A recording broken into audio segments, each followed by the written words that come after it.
دەرمانێکە کە زۆرترین بەکارهێنەری هەیە لە سەرانسەری جیهاندا.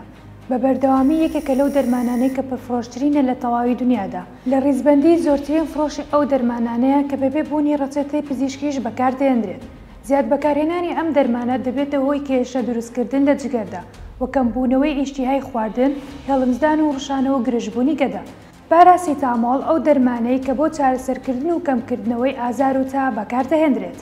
توانەوەی دەرمانەکان هۆکارێکی گرینگە بۆ توانەوەی دەرمانەکە بۆ ناوخوێن. هەرچەندە توانەوەی دەرمانەکە زیاتر بێت ئەوە باشتر و خێراتر هەڵدەمژێت و ئیش لە لەش دەکات و زیاتر بڵاو دەبێتەوە و زیاتر لە لەشدا دەمێنێتەوە کە ئەمەش چارەسەرێکی گونجاوە و کاریگەری لاوەکەکەشی کەم دەبێتەوە.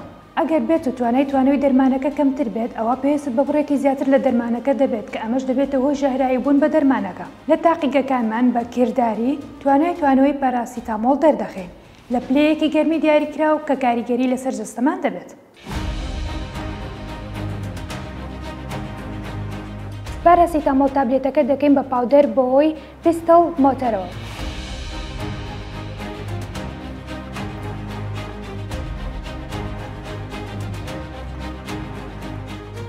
گیراوەیەکی ساتوریت سۆڵوشن دروست دەکەین لە 30 ملی لیتر دیسڵ وەتەردا.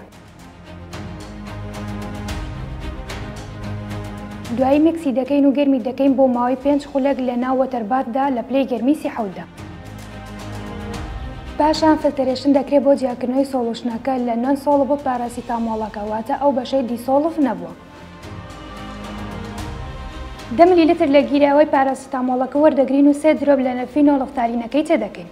پاشان تاترێشنی پێ دەکرێت لەگەڵ NaOH دا. کاتێک ڕەنگی گیراوەکە لە کەلەر لێسەوە دەگۆڕێت بۆ پینک ئەوە ئەندپۆینت دیاری دەکەین و قەبارەی NaOH-ەکە دەنووسین. پەیمانگای تەکنیکی و پیشەیی ڕاپەڕین ئامادەکردنی نەوەیەکی پیشەگەر بۆ بازاڕی کار. ئێمە دەزانین بازاڕی کار چی پێویستە.